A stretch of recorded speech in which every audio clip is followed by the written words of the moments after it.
Witajcie! Tym razem opowiem nieco o kontroli Inspekcji Transportu Drogowego. Jakie mamy w jej trakcie obowiązki, a co należy do zadań inspektora. Dzisiaj wszystko to, co powinniśmy wiedzieć, kiedy zatrzyma nas ITD. Zapraszam na C+E, jedziemy z tematem.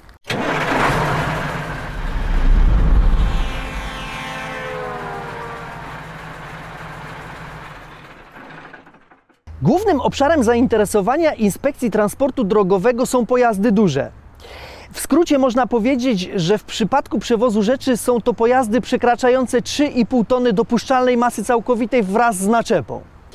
A w kwestii transportu osobowego są to samochody konstrukcyjnie przygotowane do przewozu ponad 9 osób z kierowcą włącznie. Tak przynajmniej myśli większość z nas, bo nie wszyscy wiedzą, że od 2011 roku inspektorzy mogą także kontrolować samochody osobowe. Z kontrolą osobówek przez ITD to jest tak, że muszą zajść określone okoliczności. Przykładowo, jeśli kierowca samochodu osobowego na oczach inspektora złamie przepis albo, i tu cytat, zachodzi uzasadnione podejrzenie, że jest pod wpływem alkoholu lub środków odurzających, wtedy może wystawić mandat lub nawet zatrzymać prawo jazdy. I będzie miał do tego pełne prawo. Ja oczywiście skupię się na kontroli samochodów ciężarowych, bo to z kolei nasz główny obszar zainteresowań. Co kierowca powinien wiedzieć o przebiegu takiej kontroli? No przede wszystkim, że inspektor ma sporo uprawnień, z których może skorzystać. Ma prawo wejść do pojazdu i poprosić Was o dostęp do wszystkiego, co z nim związane. Oczywiście za wyjątkiem Waszych rzeczy osobistych. Może wejść do kabiny, czy też zaglądnąć na naczepę. Ale to nie wszystko, bo ma również możliwość obejrzenia podwozia, czy nawet komory silnika. Może sprawdzić urządzenia do poboru opłat lub funkcjonowanie tachografu.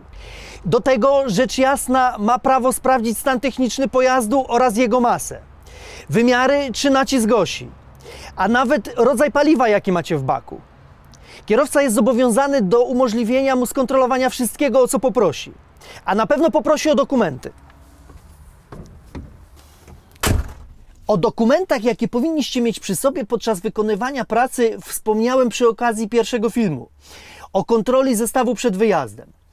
To, jakie papiery powinniście mieć, zależy oczywiście od przewożonego ładunku, jego rodzaju, a także od destynacji. Inspektor może poprosić o okazanie m.in.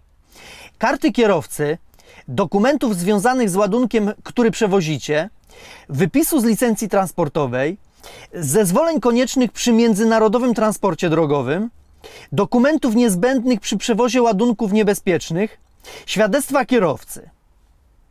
Do głowy przychodzą mi jeszcze zapisy z tachografu albo zapisane przez Was wydruki, które powstały na przykład ze względu na problemy z kartą czy z tachografem.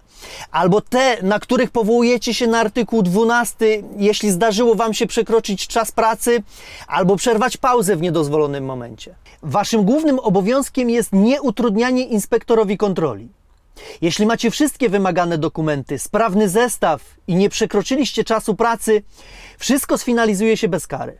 Ale nie tylko na obowiązkach się kończy, bo macie też swoje prawa. Na przykład prawo do bacznego przyglądania się kontroli, na koniec której inspektor zawsze musi wystawić protokół. Jeśli uznacie, że został on przygotowany nieobiektywnie albo jego treść nie jest zgodna z rzeczywistością, możecie odmówić podpisania. Wiecie, protokół jest dokumentem urzędowym i materiałem dowodowym w sprawach o nałożenie kary na przewoźnika. To nie błahostka. Jeśli odmówicie podpisu, wasz szef będzie musiał udowodnić, co nie zgadza się w protokole. Najlepiej jest w sytuacji, kiedy wszystko okaże się ok. Inspektor sporządzi protokół i ruszycie w dalszą drogę. Jednak zdarza się, że nie zawsze unikniecie mandatu. Każdemu to się może przytrafić. Co warto o takich karach wiedzieć? Przede wszystkim, że nie podlega im tylko kierowca. Oczywiście to zależy od przewinienia. Jeśli na przykład naruszenie związane jest z czasem pracy, to karę może dostać kierowca, osoba zarządzająca transportem w firmie oraz sama firma. Do tego warto wiedzieć, że mandatu można nie przyjąć, ale wtedy sprawa ląduje w sądzie i to sąd będzie rozstrzygał, kto ma rację. Dodam, że mandat przyjęty i podpisany niezwykle rzadko podlega uchyleniu. Za co najczęściej wystawiane są mandaty?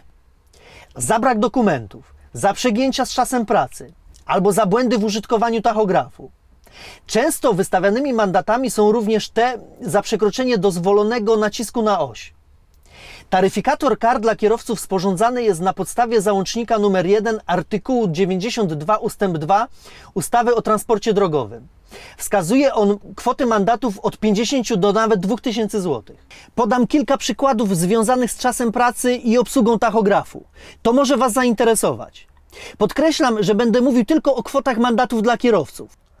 Przekroczenie maksymalnego dziennego okresu prowadzenia pojazdu o czas do 1 godziny oraz za każdą następną rozpoczętą godzinę 100 zł. Skrócenie dziennego czasu odpoczynku o czas powyżej 15 minut do 1 godziny oraz za każdą następną rozpoczętą godzinę 100 zł. Przekroczenie tygodniowego czasu prowadzenia pojazdu o czas powyżej 30 minut do 2 godzin oraz za każdą następną rozpoczętą godzinę 50 zł. Skrócenie tygodniowego czasu odpoczynku o czas do 1 godziny oraz za każdą następną rozpoczętą godzinę 50 zł. A co kiedy naruszymy przepisy w obsłudze tachografu i wszystkim, co z tym związane? Mam kilka ciekawych przykładów. Okazanie podczas kontroli wykresówki brudnej lub uszkodzonej w stopniu uniemożliwiającym odczytanie danych 200 zł. Wykonywanie przez kierowcę przewozu drogowego bez ważnej karty lub z kartą uszkodzoną po upływie dopuszczalnego okresu kierowania pojazdem 500 zł. Nieprawidłowe operowanie przełącznikiem urządzenia rejestrującego lub cyfrowego urządzenia rejestrującego umożliwiającym zmianę rodzaju aktywności kierowcy za każdy dzień od 100 do 1000 zł.